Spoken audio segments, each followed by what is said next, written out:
नमस्कार मित्रों, मैं विकास शाक्या एक बार फिर से आप सबका स्वागत करता हूँ अपने चैनल पर और आज हम डिस्कस करने जा रहे हैं चैप्टर नंबर 7 भगवद गीता से 3 श्लोक, श्लोक नंबर 3, 4 और 5। तो ये जितने भी श्लोक मैं डिस्कस कर रहा हूँ, ये अपनी एक बुक है जो कि आने वाले समय में पब्लिश होगी। तो ये उसी बुक का कंटेंट है, तो जो कुछ भी मैंने अपने गुरु और भगवान की कृपा से समझा है, वो मैंने आपके सामने रखने का यहाँ पर प्रयास किया है। तो कुछ श्लोक जो कि मुझे लगते हैं सही कि हाँ, ये सामने रखने चाहिए और ये कैप्सूल वीडियोज़ में आने चाहिए, मैं उनको आपके सामने रखूँगा, जैसे कि आज चैप्टर नंबर 7 के 3rd, 4th और 5th श्लोक को आपके सामने रख रहा हूँ। तो आइए देखते हैं क्या कुछ है इस श्लोक में। तीसरे श्लोक में भगवान कृष्ण कहते हैं कि कई हजार लोगों में से कोई एक ऐसा होता है जो सिद्धि के लिए प्रयत्नशील होता है और ऐसे सिद्धि प्राप्त करने वालों में से भी कोई विरला यानी यूनिक ही होता है जो कि वास्तव में उन्हें जान पाता है। इसका अर्थ ये है, भगवान कृष्ण को जान पाना बहुत ही दुस्साध्य यानी एक्सट्रीमली डिफिकल्ट है। ज्ञान के स्तर पे चिंतन करने वालों के लिए वे परम चेतना यानी सुप्रीम एनर्जी है। परम चेतना क्या है? परम चेतना अर्थात परम ऊर्जा, जिसने संपूर्ण सृष्टि का निर्माण किया और अलग अलग रूपों में प्रकट हुई। अलग-अलग रूपों में प्रकट होने वाली ऊर्जा प्रकृति के 3 गुणों के संपर्क में आकर सत, रज और तम गुणों के अंतर्गत होने वाले कर्मों को उत्पन्न करती है। अब यहाँ पर जिन 3 गुणों की बात की जा रही है, सत, रज और तम, ये 3 गुण भी उसी ऊर्जा के कारण उत्पन्न होते हैं। तो उस ऊर्जा के कारण ये पूरी की पूरी सृष्टि भी उत्पन्न होती है। ये सत, रज और तम, ये 3 गुण भी उत्पन्न होते हैं। हमारे भीतर जो मन, बुद्धि और अहंकार जैसे भाव हैं, ये सब उत्पन्न होते हैं। और कर्मों के अनुसार ये ऊर्जा अलग-अलग पदार्थों में व्यक्त होकर नए-नए शरीरों का निर्माण करती है। कर्मों के अनुसार का अर्थ है कि जिस प्रकार के कर्म आपने किए हैं, कर्म क्या करते हैं? जिस प्रकार के कर्म आप करते हैं, उस तरह की वासनाएँ या उस तरह का लस्ट आपके अंतःकरण में इकट्ठा होता जाता है। अंतःकरण यानी आपका मनोमय कोश, जो मनोमय कोश का धारण करने वाला है, वो अंतःकरण है। तो मन में जिस तरह की वासना होती है, जिस तरह की भावना होती है, उसी भावना के आधार पर आप तरह-तरह के कर्मों का निर्माण करते हैं और वो वहाँ पर इकट्ठे होते रहते हैं। और जिस तरह के कर्मों का निर्माण आप कर लेते हैं, जिस तरह की भावनाओं का निर्माण आप कर लेते हैं, जिस तरह के भावों का निर्माण, जिस तरह के लस्टफुल डिज़ायर्स का निर्माण आप अपने मन में कर लेते हैं, अपने मनोमय कोश में रख लेते हैं, उसी के अनुसार आपकी ऊर्जा बदल जाती है। और जो ऊर्जा आपकी बदलती है, जो कि अभी आपके मनुष्य के शरीर में है, बदलने के बाद वो जिस शरीर के लायक रह जाती है, आप उस शरीर को धारण कर लेते हैं, अर्थात आप उस शरीर में ट्यून हो जाते हैं। और स्वयं परम ऊर्जा यानी भगवान श्री कृष्ण एक दिव्य शरीर में अपने धाम गोलोक में अपने रसिक भक्तों के लिए सदैव प्रकट रहते हैं। यानी ये जो दिव्य ऊर्जा है, ये भी अपने आप में एक शरीर धारण करके रखती है। जिस प्रकार से ये ऊर्जा सब जगह व्याप्त है, जिसका कोई रंग रूप आकार नहीं है, लेकिन वो जिस प्रकार से अलग-अलग रूपों में व्यक्त हो सकती है, उसी प्रकार से जो दिव्य ऊर्जा है, जो किसी भी गुण से प्रभावित नहीं है, जो न सत में है, न रज में है, न तम में है, किसी गुण से प्रभावित नहीं है, किसी प्रकार का असर उस पर नहीं है, न क्रोध का, न किसी और भाव का, वो ऊर्जा भी एक दिव्य शरीर के रूप में गोलोक धाम में रहती है, जिसे भगवान श्री कृष्ण कहते हैं। जो इनके इस रूप के प्रति प्रेम रखता है, वह इसी रूप को प्राप्त होता है। जो उनके निराकार ब्रह्म रूप को भजता है, वह उसी रूप को प्राप्त होता है। यानी जिस रूप के साथ आप ट्यून होना चाहोगे, उसी के अंतर्गत आप अभ्यास करोगे योग का और उसी रूप के साथ आप एक हो जाओगे। मनुष्य स्वयं अपने चेतना के एक स्तर से दूसरे स्तर पर जाने पर स्वयं के जागृत अस्तित्व को भूल जाता है। यहाँ पर जो बात है वो गौर करने लायक है और ये बात मांडुक्य उपनिषद से ली गई है। जागते समय वैश्वानर चेतना यानी अवेकनिंग कॉन्शियसनेस में रहने वाला व्यक्ति सपने देखते समय रजस चेतना यानी ड्रीम कॉन्शियसनेस में होने पर स्वयं के वैश्वानर चेतना के अस्तित्व को भुला बैठता है। उसे कोई भान नहीं रहता कि ये सब स्वप्न में हो रहा है, क्योंकि जिसका योग परम ऊर्जा से नहीं हुआ, ज्ञान, भक्ति या कर्म किसी भी माध्यम से, वह इन स्थितियों को अलग-अलग करके देख ही नहीं पाता। मांडुक्य उपनिषद में इसका विशद वर्णन किया गया है।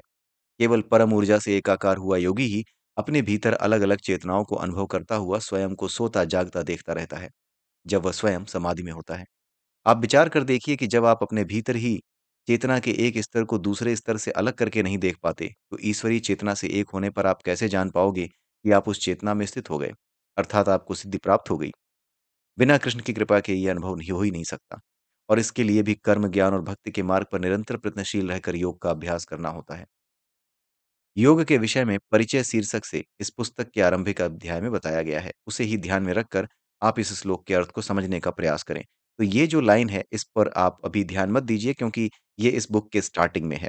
जो परिचय शीर्षक में योग के विषय में थोड़ी-सी बात बताई गई है। तो योग के बारे में अभी जो मैं आपको बता रहा हूँ, वो सिर्फ़ इतना है, योग का मतलब होता है जुड़ जाना। यानी ट्यून हो जाना। तो आपकी एक ऊर्जा है, आपकी ऊर्जा है, तो आपके अंदर एक वेव होगी, वो वेव है, तो उसके अंदर एक फ्रीक्वेंसी होगी। जब इस फ्रीक्वेंसी को आप इस लेवल पे ले आते हो, अपनी वेव को इस लेवल पे ले आते हो कि वो परम ऊर्जा यानी जो इस संसार का निर्माण करती है, उसके साथ आप एक हो सको, तो इसी को योग कहते हैं। ठीक है? जो लोग वास्तव में कर्म, ध्यान, ज्ञान या भक्ति योग के माध्यम से वास्तविक सिद्धि अर्थात कृष्ण से योग को ही लक्ष्य जानते हुए ज्ञान, ध्यान, भक्ति और कर्म के द्वंद्वों यानी duality like good, bad, profit, loss in सब में नहीं उलझते हुए अपना जीवन जीते हैं, वे ही इस श्लोक के अनुसार वास्तविक सिद्धि को प्राप्त करते हैं और उन वास्तविक सिद्धि प्राप्त लोगों में से भी केवल कोई एक विरला ही होता है जो कृष्ण यानी सुप्रीम कॉन्शियसनेस को समझ पाता है, उसका अनुभव कर पाता है। तो ये है तीसरा श्लोक। चौथा श्लोक क्या है? चौथे श्लोक में भगवान कृष्ण अर्जुन को बता रहे हैं कि पृथ्वी, जल, अग्नि, वायु, आकाश और इनके साथ ही मन, बुद्धि और अहंकार, ये सारी मेरी अपरा शक्तियाँ हैं। इस पुस्तक का एक पार्ट और है, जिसमें चैप्टर नंबर 15 में हमने ये समझा था कि यह पूरी प्रकृति 2 भागों में विभक्त है। एक प्रकृति अपरा है जिसमें हमारा जन्म होता है। हम एक शरीर प्राप्त करते हैं और ये शरीर एक पदार्थ है, अर्थात इस अपरा जगत का निर्माण पदार्थ से हुआ है।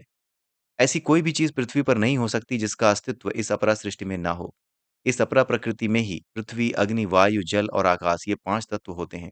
यही पदार्थ की वो अवस्थाएँ हैं जिनका अध्ययन भौतिक वैज्ञानिक करते हैं। भगवान कृष्ण अर्जुन से बता रहे हैं कि ये सभी तत्व उन्हीं से उत्पन्न हैं। किंतु ये पदार्थ उन्हीं से उत्पन्न होने के कारण उनकी वास्तविक दिव्य प्रकृति रखते हैं, ऐसा नहीं समझना चाहिए। ये पदार्थ अपरा जगत में विभिन्न रंग रूपों के माध्यम से उनकी लीला का रंगमंच मात्र तैयार करने के लिए हैं। ये पदार्थ 84 लाख योनियों के अंतर्गत निर्मित होने वाले शरीरों, समस्त सृष्टि के एक-एक कण तथा विभिन्न धातुओं के रूप में प्रकट हैं। एक विज्ञान का सामान्य विद्यार्थी ये समझ सकता है कि किस प्रकार अलग-अलग धातुओं के विन्यास यानी कॉन्फ़िगरेशन अलग-अलग हैं और उनके अणुओं की दोलन गति किस प्रकार इस विन्यास के कारण अलग-अलग है। लेकिन इतना सब होने के बाद भी ये सब हैं पदार्थ ही। इनका ना कोई पदार्थ का कोई ना कोई रूप जिसके अस्तित्व का आधार पदार्थ की मूल इकाई परमाणु ही है। इतना सब होने के बाद भी ये सब पदार्थ हैं और उसका कोई ना कोई रूप है और अंत में जो कि परमाणु ही है। इसकी फंडामेंटल यूनिट क्या है? परमाणु ही है।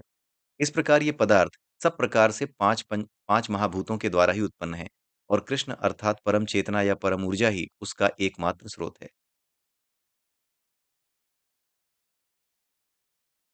इनके अलावा मन, बुद्धि और अहंकार जिनका हम अनुभव ही कर सकते हैं, वो भी इसी प्रकृति का अंश हैं, अन्यथा हम इन्हें अनुभव कैसे कर पाते?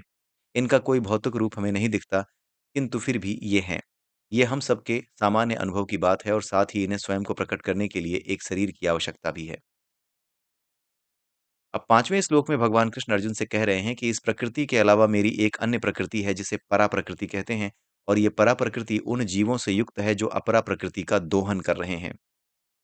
इस श्लोक में भगवान कृष्ण बता रहे हैं कि अपरा में पदार्थ है, किंतु उस पदार्थ का उपयोग तभी हो सकता है जब उस पदार्थ में मन, बुद्धि, अहंकार से जुड़कर कर्म करने की क्षमता हो। पदार्थ मूलतः शरीर में इंद्रियों के प्रकट होने का कारण है। ऐसा करने के लिए पदार्थ में प्राण होना और उस पदार्थ अर्थात शरीर का चलायमान हो पाना भी आवश्यक है। ये प्राण और आत्मा के द्वारा संभव हो पाता है। ये दोनों ही शक्तियाँ परमात्मा अर्थात परम ऊर्जा से ही उत्पन्न हैं। पूरा शरीर 5 कोषों से बना है और इन 5 कोषों में प्राणमय और आनंदमय कोष क्रमशः प्राण और आत्मा का निवास स्थान है। इनके विषय में पुस्तक के पिछले अंक इस पुस्तक का एक और अंक है विज्ञान खंड, उसमें इसका वर्णन किया जा चुका है। बाहरी कोष यानी अन्नमय कोष के अलावा भीतर के चारों कोषों को मिलाकर ही जीव कहा जाता है, जो अपने भीतर अपरा से प्रभावित एक अंतःकरण को प्रेरणा स्रोत के रूप में लेकर तरह-तरह के पदार्थों में भटकता रहता है। तैत्तरीय उपनिषद में इस बात का वर्णन किया गया है कि किस प्रकार माँ के गर्भ में पल रहे शिशु यानी एक भौतिक पदार्थ के भीतर प्राण और आत्मा कब और कहाँ से प्रवेश करते हैं। जीव की यह सारी क्रिया करने के लिए अर्थात कर्म उत्पन्न करने के लिए पंच महाभूत आवश्यक हैं और कच्चे माल का कार्य करते हैं। अर्थात जीव इन्हीं पदार्थों का दोहन करता है, जो अपरा सृष्टि में व्याप्त हैं और स्वयं जीव के भीतर आत्मा परमात्मा का दिव्य अंश है और बिना आत्मा के जीव के कोष प्रकाशित ही नहीं होंगे, अर्थात उनकी मशीनरी काम ही नहीं कर पाएगी। आत्मा ही इस मशीनरी को यानी इस शरीर को ऊर्जा देकर उसे अपरा के पदार्थों का दोहन करने लायक बनाती है। परमात्मा और आत्मा में तत्व के स्तर पर कोई द्वैत नहीं है, यानी तत्व के स्तर पर ये दोनों एक ही हैं। जैसे परमात्मा यदि अग्नि है, तो आत्मा उसकी एक छोटी-सी चिंगारी। जितनी बड़ी आग से चिंगारी स्वयं उत्पन्न है, उतनी ही बड़ी आग चिंगारी स्वयं लगा सकती है, क्योंकि तत्व के स्तर पर दोनों में कोई भेद नहीं है। अंतर केवल यहाँ आता है कि परमात्मा किसी पदार्थ से नहीं घिरा और सब तरफ फैला है, किंतु आत्मा एक शरीर के भीतर है और केवल उस शरीर को ही उसी प्रकार चला रही है जिस प्रकार परमात्मा समस्त सृष्टि को चला रहे हैं। इसी कारण से विद्वान जन हमारे शरीर को ही ब्रह्म कहकर यानी ब्रह्मपुर कहकर ही संबोधित करते हैं। इसी के साथ ये तीनों श्लोक यहीं पर समाप्त होते हैं। उम्मीद करता हूँ कि आपको कुछ नया समझने को मिला होगा। पराप्रकृति और अपराप्रकृति क्या है? पराप्रकृति में कौन-से जीव हैं? पराप्रकृति उन जीवों से युक्त है, जो अपराप्रकृति का दोहन कर रहे हैं। ये एक बहुत इम्पोर्टेंट लाइन है कि जो पराप्रकृति है उनकी, वो भी क्या कर रही है? वो इस अपराप्रकृति में जो भी जीव बन रहे हैं, उनका दोहन कर रही है, यानी उनका इस्तेमाल कर रही है। और वो क्या है? वो जीवात्माएँ हैं, जो जीव जिसको हम कहते हैं, जो आत्मा है, ठीक है? वो उस पराप्रकृति से ही बनी है और वो पराप्रकृति से बनी चीज़ें अपरा में जो कुछ दिख रहा है, उसका दोहन कर रही हैं। इसी के साथ ये वीडियो यहीं समाप्त होता है। जय सिया राम, जय श्री कृष्णा, जय श्री राधे, ओम नमः शिवाय।